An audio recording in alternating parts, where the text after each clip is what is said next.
Oh my God. They left him standing alone in the snow. No shelter, no sound, no sight.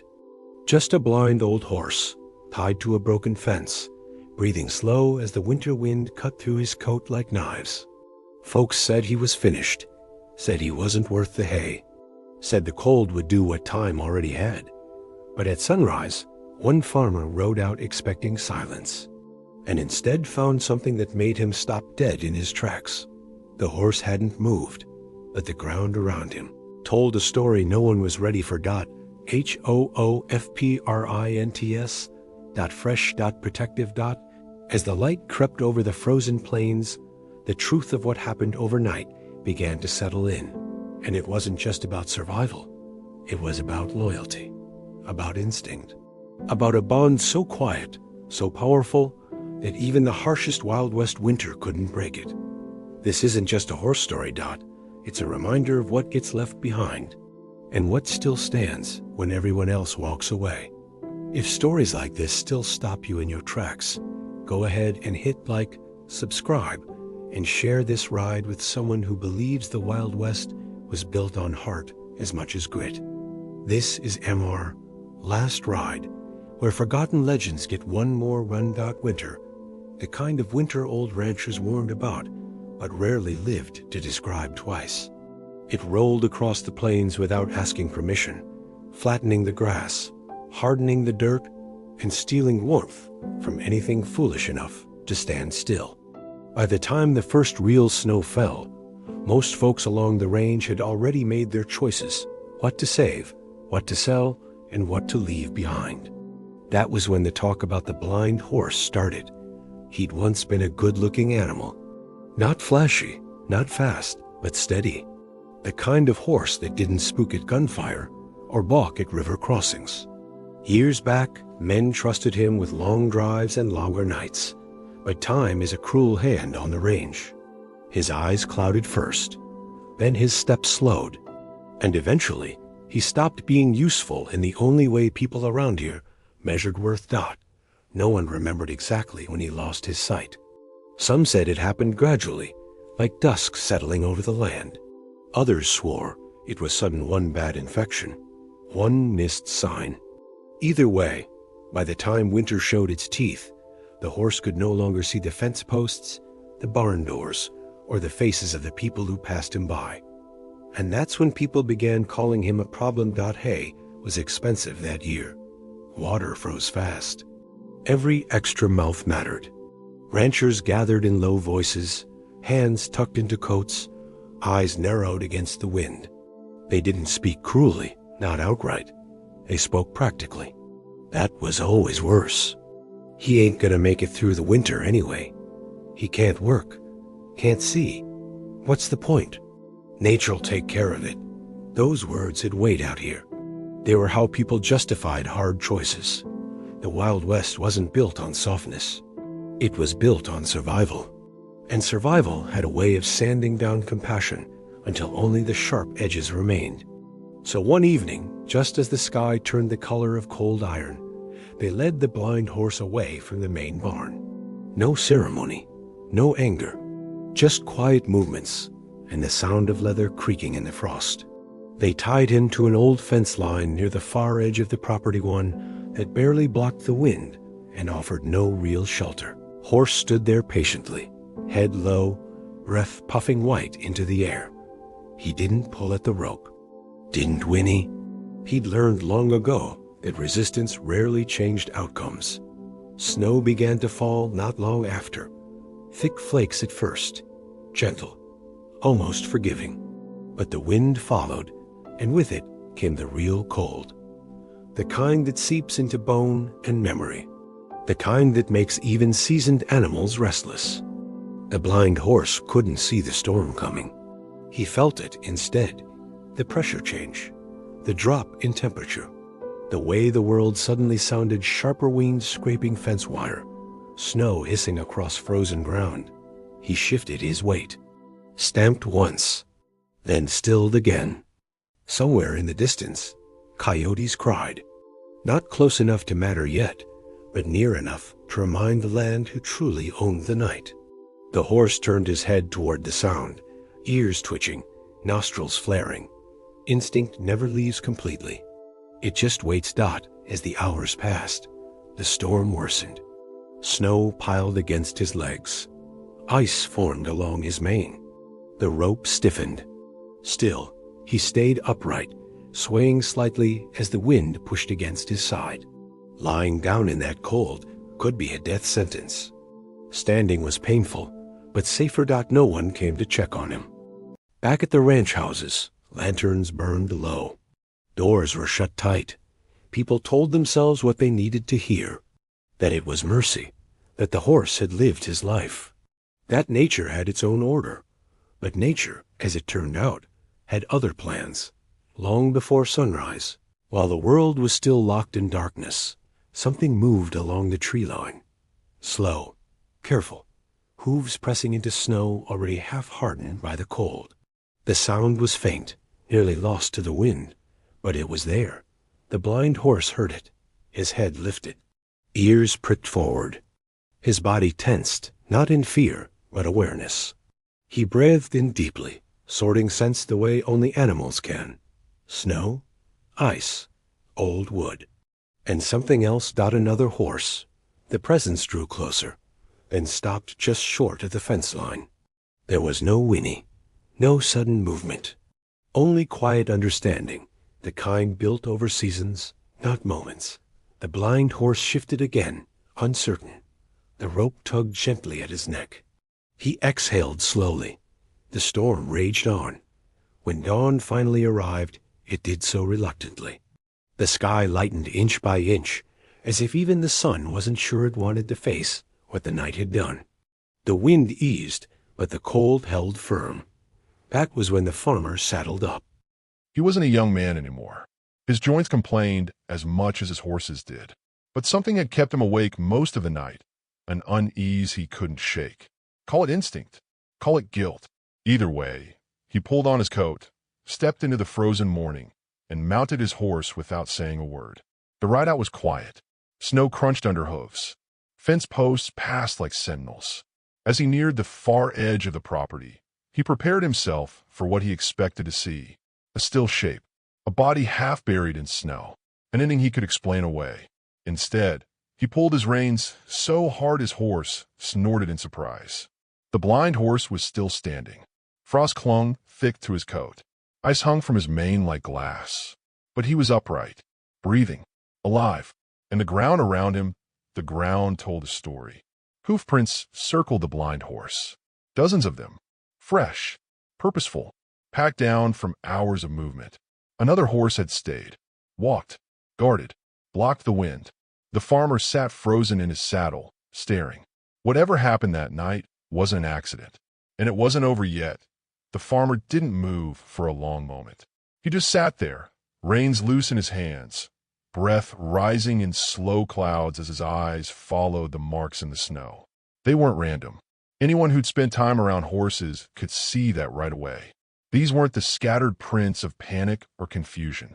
They formed a rough circle, wide in some places, tight in others, like a living wall built hoof by hoof through the night. Someone, or something, had stayed. He swung down from the saddle, boots crunching loud in the still morning. The cold bit instantly, sharp and unforgiving, but he barely felt it. His attention was fixed on a blind horse. The animal stood quietly, head low, ears relaxed. He didn't flinch when the farmer approached, didn't shy away. He only turned his head slightly, as if listening. "You're tougher than you look," the farmer muttered, more to himself than to the horse. He reached out, laying a gloved hand against the horse's neck. The coat was stiff with frost, but beneath it there was warmth. Real warmth. A heartbeat steady and stubborn. The kind that didn't quit just because the world decided it should. The farmer swallowed hard.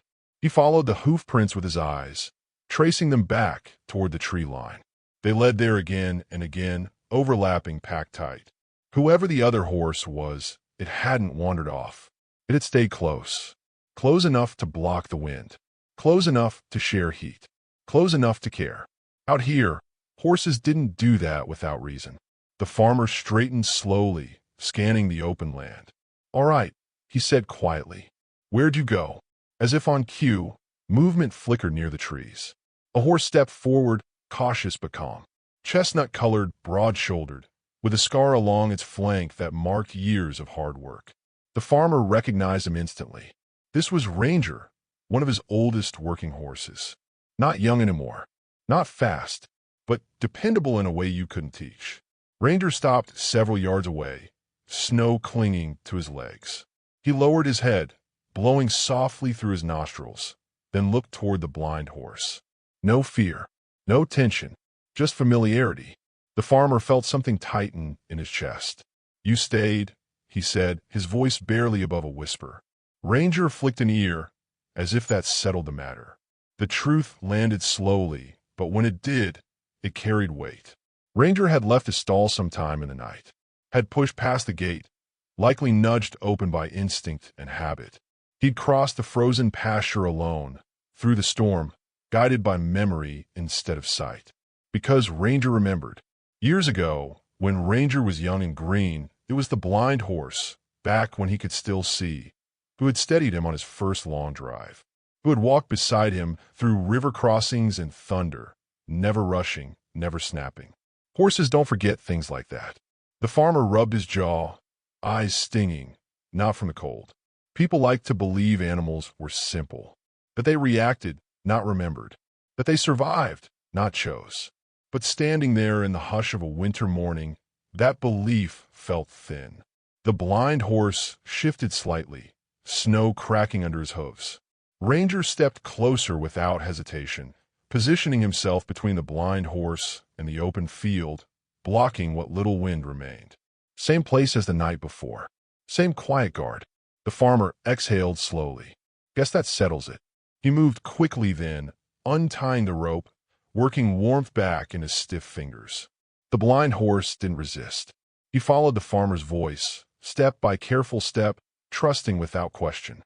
Ranger fell in alongside them, close enough that their shoulders brushed now and then. The walk back to the barn felt longer than usual. Snow dragged at their legs. The cold lingered, but something had shifted. The silence no longer felt empty. It felt full, heavy with understanding. Inside the barn, the farmer settled the blind horse into a stall thick with fresh straw. He brought water warmed just enough to keep it from freezing. Hay followed. The blind horse ate slowly, deliberately, each bite earned. Ranger stood nearby, watching until the blind horse finished, then only relaxed when the old animal lowered his head to rest. The farmer leaned against the stall door, exhaustion washing over him. Not the tiredness of long hours or hard labor, but the deeper kind. The kind that comes from realizing you almost made a mistake you couldn't take back. Out on the range, people prided themselves on knowing when to let go, on reading signs, on understanding the land. But sometimes they missed the quiet ones. Sometimes it took a winter storm and a loyal horse to remind them. Word spread fast, as it always did. By midday, a few neighbors stopped by under the pretense of checking fences or borrowing tools. They asked questions without really asking them. They looked at the blind horse, at Ranger, at the packed snow still clinging to their coats. No one laughed. No one shrugged it off. That night, as the farmer banked the fire and listened to the wind ease outside, he thought about how close he'd come to walking away, about how easy it had been to call it practical, necessary. He stared into the flames, jaw tight. "Not again," he said softly. Out in the barn, two horses stood side by side, one blind, one scarred, both breathing steady in the warmth they'd earned together. And somewhere between them, something older than fences or storms settled into place. An understanding that survival wasn't always about strength. Sometimes it was about staying. By the third morning after the storm, the snow had settled into that quiet, brittle state that came just before a thaw. It no longer fell. It simply waited. The land stretched wide and white, holding every sound hostage. Even the crows seemed to speak more softly. The farmer walked the fence line again, slower this time. He wasn't checking for damage. Not really. He was retracing something, following a trail his eyes couldn't stop returning to. The hoofprints were still there, pressed deep into the frozen ground, preserved like a record no one could erase. Wind had softened their edges, but the story remained clear. Ranger had not wandered. He had worked. The circle was tighter than the farmer remembered. Not wide and careless, but measured. Intentional. Ranger had paced back and forth, shifting his body to block the wind as it changed direction. When the gusts came from the north, Ranger moved north. When they swung east, so did he. That wasn't instinct alone. That was awareness. The farmer crouched, brushing snow from one of the prints with his glove. The depth told him how long Ranger had stayed in one place before moving again. Minutes at a time, sometimes longer, standing still just long enough to share warmth, then stepping away before stiffness could set in. The blind horse would have leaned into that heat without even knowing why. The thought sat heavy. Back at the barn, the blind horse stood quietly, ears twitching as the farmer approached. His eyes were still clouded, unfocused, but his posture had changed. He no longer held himself like an animal waiting for an ending. He stood like one who expected the day to continue. Ranger, meanwhile, had barely left his side. The farmer noticed the small things now. How Ranger adjusted his stance so the blind horse could follow the sound of his breathing.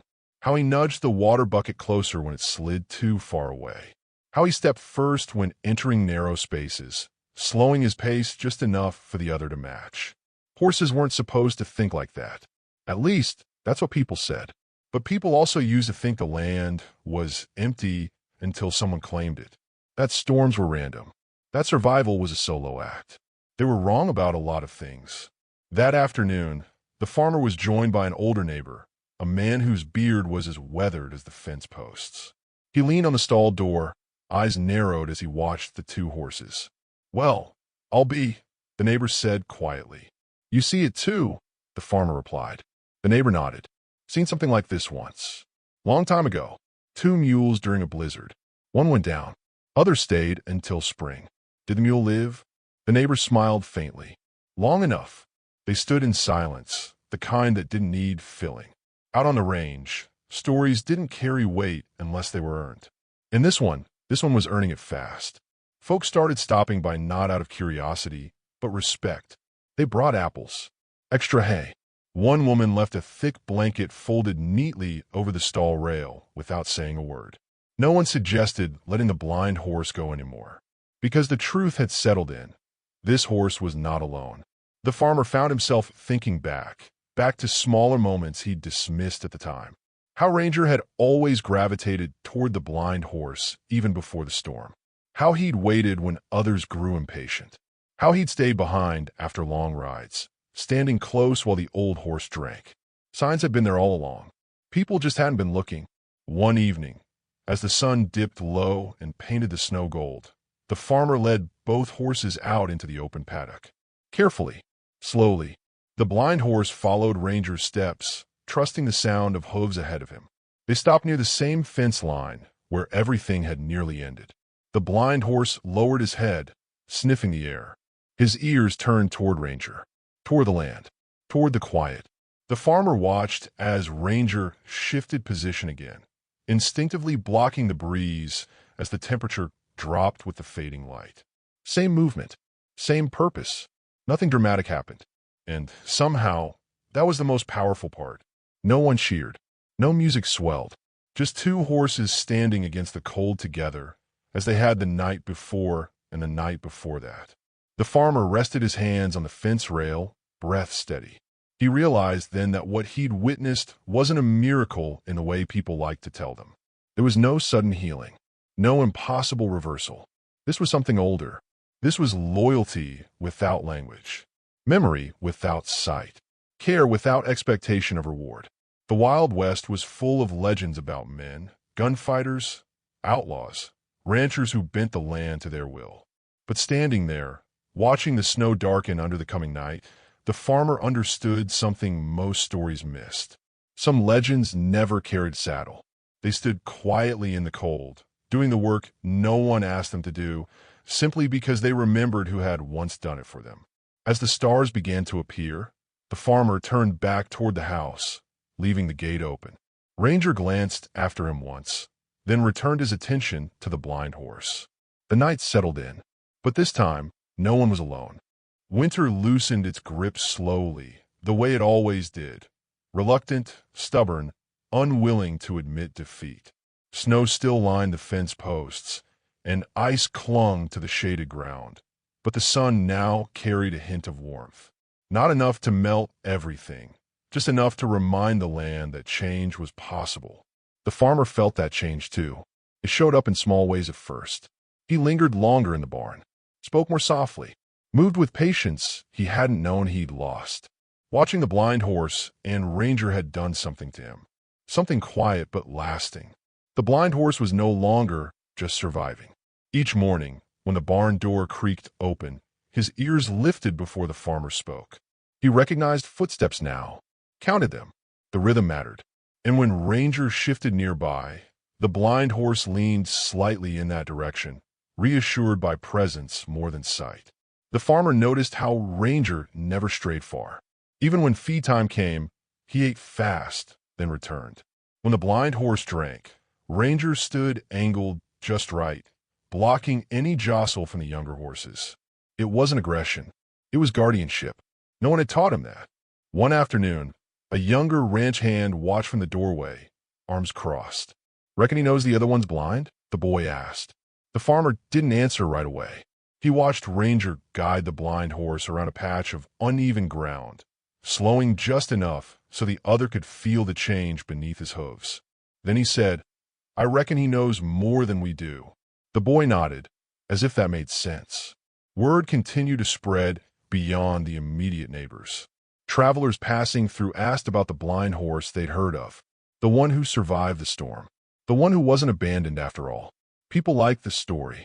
It sat well with them. It made the hard edges of ranch life feel a little softer. But for the farmer, this wasn't a tale to repeat. It was a lesson unfolding in real time. One evening, as dusk settled, he led the horses out again. The air was calm, cold, but kinder than before. The blind horse followed Ranger's lead with ease now, their steps nearly in sync. The farmer walked behind them, hands tucked into his coat, listening to the steady rhythm of hooves. He realized then that the blind horse had given something back. Not in work, not in strength, but in reminder. The farmer had spent his life measuring worth in output. How much land could be worked, how many miles could be ridden, how long an animal could pull its weight. It was how he'd been taught, how he'd survived. But standing there, watching a horse who could no longer see still find his way forward, he understood how narrow that measure had been. The blind horse had forced a pause, a reckoning. He had asked, without words, a question the farmer hadn't considered in years. What stays valuable when usefulness is gone? The answer stood beside him, chestnut coat catching the last light of day. Ranger. Loyalty didn't plow fields. Compassion didn't mend fences. But without them, nothing lasted long anyway. The farmer's neighbors noticed changes too. Decisions became slower, arguments shorter. When another old animal struggled that winter, no one suggested the far fence line. They found a corner of the barn instead, made space. No speeches were given, no rules written down. The horses had already taught the lesson. Late one night, the farmer woke to a sound he hadn't heard in months, a storm gathering. Wind rattled the shutters. Snow hissed against the windows. Not as fierce as before, but enough to stir memory. He pulled on his coat and stepped outside. The barn stood quiet. Inside, two shapes shifted gently in the straw. Ranger stood close, head lowered toward the blind horse, as if listening to his breathing. The farmer rested his hand against the stall door, the wood warm from the animals inside. He felt something settle in his chest, a calm he hadn't known since he was young. The storm passed by morning, and life went on. Spring came late, but determined. Grass pushed through melting snow. Water ran again. The land breathed easier. The blind horse stepped out into the sun, lifting his head, feeling warmth on his face without needing to know where it came from. Ranger stayed close. Some bonds don't fade with time. They deepen. The farmer watched them graze, one guiding, one trusting, both steady. He knew then that this story wouldn't end with loss. It would end with meaning, because sometimes The ones we think have nothing left to give end up giving the most. They give us back ourselves. Spring didn't arrive all at once. Out on the range, it never did. It came in pieces, longer mornings, softer ground, the slow return of birds that tested the air before committing. And with each passing day, the land looked less like something to endure and more like something to live with again. The blind horse felt it before anyone else. His steps grew surer. His head lifted higher when the sun warmed his face. He still couldn't see the world, but he didn't need to. The world announced itself now, through sound, scent, and the steady presence at his side. Ranger. They moved together like they always had, but now there was an ease to it. No urgency. No fight against the season. Just quiet agreement. Ranger would step forward, pause, and the blind horse would follow. Two shadows crossing the pasture, one guiding, one trusting. The farmer watched from the fence, hands resting on the rail, heart heavier than he let on. He knew what spring meant. It meant growth, renewal, and eventually endings. The blind horse was old, older than most made it out here. The storm hadn't beaten him, but time was patient. It always waited its turn. The farmer understood that. He'd seen enough seasons come and go to know when the land was offering something back, and when it was asking for something in return. He decided then that when the time came, it wouldn't be alone. Not at a fence line, not in the cold. It would be here, in the open, with dignity. One clear morning, the farmer saddled Ranger. Slowly, carefully, the way you do when the moment matters. He hadn't ridden Ranger in months, letting the horse choose his own pace, his own work. Today, Ranger stood still as stone, accepting the saddle like an old friend. The blind horse stood nearby, ears flicking, listening. The farmer mounted and clicked his tongue softly. Ranger stepped forward, then stopped, turned his head back. The farmer smiled. "All right," he said. Together, he led the blind horse by the reins, Ranger walking slow, matching every step. They moved out toward the open land, where the grass had begun to green and the snow had finally given up its hold. It wasn't a long ride. It wasn't meant to be. They stopped at a rise, overlooking the range, miles of land stretching out under a wide sky. The kind of view people chase their whole lives and still never quite owned. The farmer dismounted. The blind horse stood quietly, breathing in the air. Wind moved through his mane. He didn't know what he was looking at, but he felt it. Ranger stood close, shoulder to shoulder. The farmer rested a hand on each horse, eyes closed for a moment. He remembered the storm, the hoofprints, the choice he almost made, the lesson that followed.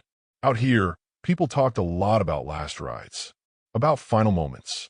They made them loud, dramatic, but this one wasn't. This one was gentle. The blind horse shifted his weight, leaning briefly against Ranger. Ranger held steady, always had. When they turned back toward the barn, the farmer walked instead of riding. Step for step, he stayed with them. No rush, no destination that couldn't wait. In the weeks that followed, the blind horse slowed. Just a little at first, then more. He spent longer resting in the sun, listening to the wind.